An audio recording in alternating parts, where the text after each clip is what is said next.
2 or 3. When the cryptids creak and the tombstones quake, spooks come out for a swinging wake. happy haunts materialize, And begin to vocalize. Grinning ghosts come out to socialize.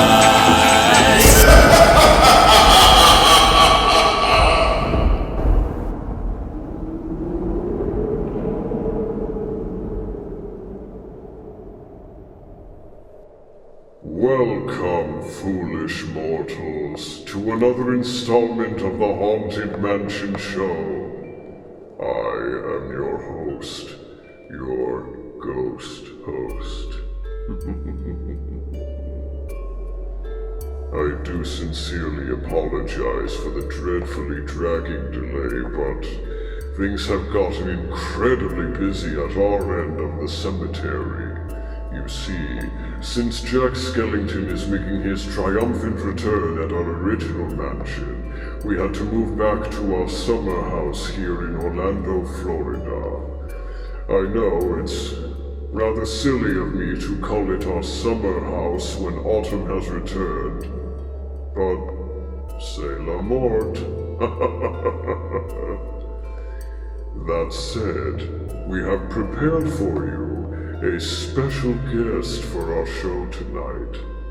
Our resident librarian, Elizabeth Barrett, will provide you with a vast selection of priceless first editions to share with your friends and family this Halloween season. Only ghost stories, of course. I see many of you are ready, so let us go to our mansion's library. As they say, look alive, because there's no turning back now.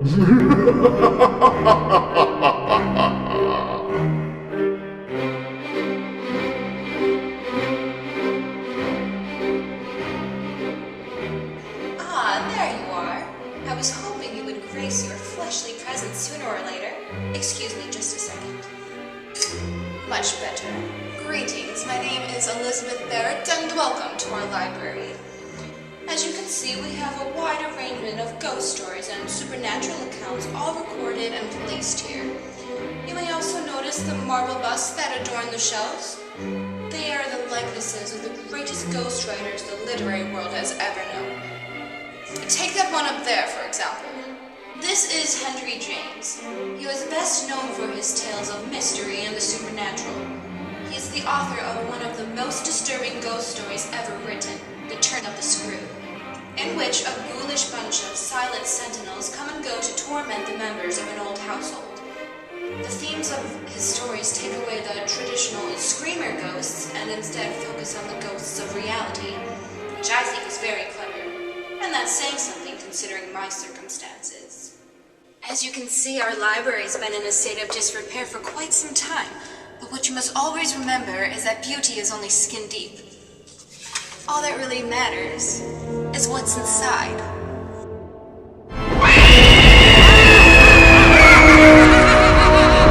Don't worry, they're just chocolate. This gentleman is Russell Kirk.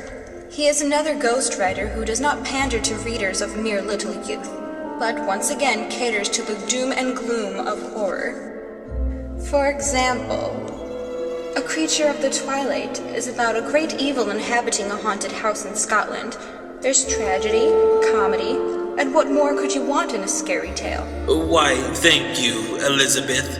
May I say you take great care of the library here. And many thanks to you, Mr. Kirk. Yes, it is delightfully dilapidated, is it not? Yes, friends, we have hundreds of titles to suit your reading pleasures, all written by only the very best. Nathaniel Hawthorne, Lady Cynthia Asquith, Edith Wharton, Washington Irving, but I've saved the best for last.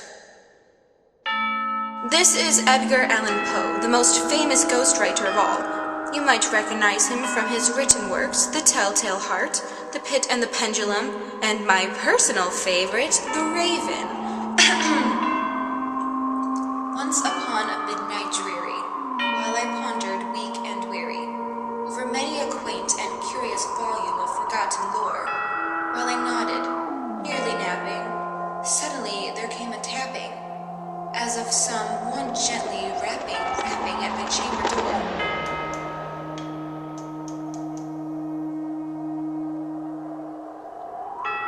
visitor, I muttered, tapping at my chamber door. Quoth the raven, nevermore! Quaw, quaw! That's my favorite story! Well, of course it is, silly. You're a raven. I know, that's why it's my favorite. It reminds me of, well, me. I'm sure it does, Edgar. Why else would Edgar be your name? I don't know. What brings you here anyway? Master's orders, of course. He requested I drop in and take a look at the shape of the library. As usual, everything is just as rotten as it always has been. I see the cobwebs are in good order. So are the books, as well as the busts of our ghost riders. Quite. They're all asleep right now, so we must be quiet. I'm awake, however. That's because you're a restless spirit, Mr. Kirk. Sometimes I get ahead of myself. I think we've taken that joke to the grave. No offense towards you, Russell. None taken, Edgar.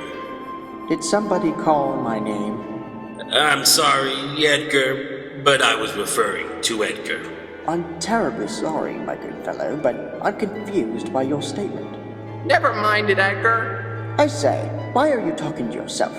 Are you a paranoid schizophrenic? Mr. Poe, I think it would be best if you went back to your rest. Agreed. Very well, my dear Elizabeth. I have been feeling a little lightheaded anyway. That was worse than my joke. I assure you, that was no joke. As you can see, mortal visitors, we are all happy as we haunt the library of ghost stories for all eternity. Who wouldn't want to read for that long? Especially when you have a wide selection of literary worlds to choose from. Graveyards, haunted houses, enchanted Halloween trees, and sometimes even the deepest regions of sea and space. All classic, all terrifying, all here. Now if you'll excuse me, I must go back to reading The Red Mask. And I must go back to inspecting the mansion. I bid thee farewell, Elizabeth. Same unto you, Edgar. Do fly with care. I will. Have a dreary night.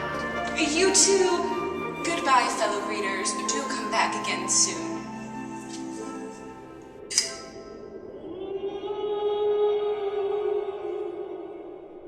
That was thrilling, wasn't it, friends? I certainly hope you know a thing or two now that you have visited our library.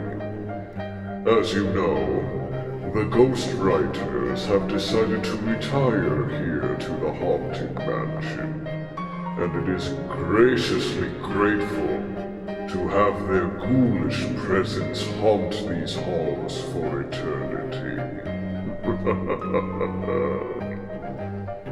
I do hope you hurry back next time, dear mortal friends, because in honor of Halloween this year, we have cooked up a very special series of episodes for the show.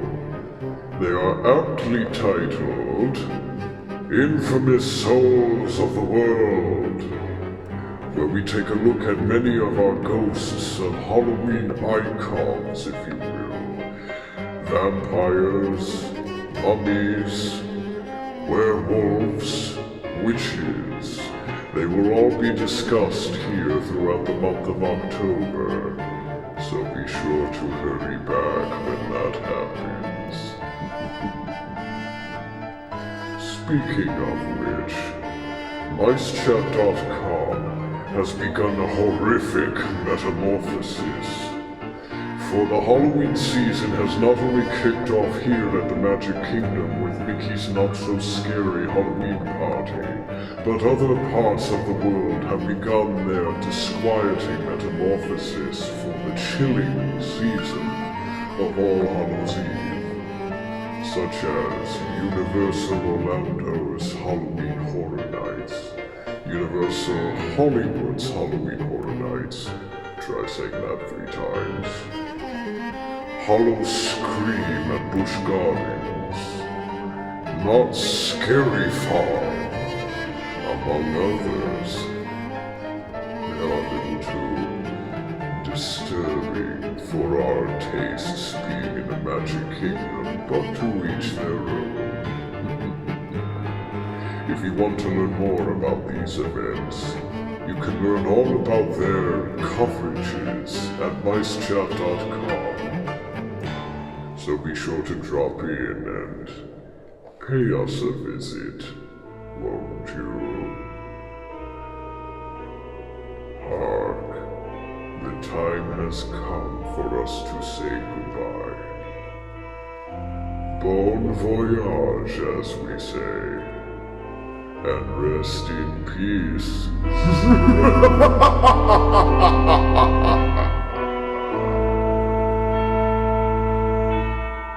If you would like to join our jamboree, there's a simple rule that's compulsory. Mortals pay a token fee. Rest in peace, the haunting's free. So hurry back, we would like your company.